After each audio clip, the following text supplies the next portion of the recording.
ASN dari Kementerian Pendidikan Tinggi, Sains dan Teknologi atau Dikti Saintek disebut sudah melaporkan sikap arogan Menteri Satrio Sumantri Brojonegoro. Dikutip dari Warta Kota, hal itu disampaikan anggota Paguyuban Dikti, Neni Herlina, pada Senin 20 Januari 2025. Neni mengaku pegawai Dikti Saintek ketakutan bekerja di bawah Menteri Satrio. Oleh sebab itu, pihaknya sudah mengadukan permasalahan itu kepada Presiden Prabowo Subianto dan Seskap Mayor Teddy.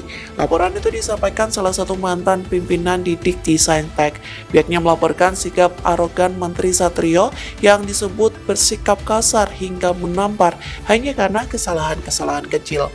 Bahkan laporan itu disampaikan sebelum pegawai ASN unjuk rasa di gedung Kemendikti Saintek pada Senin 20 Januari.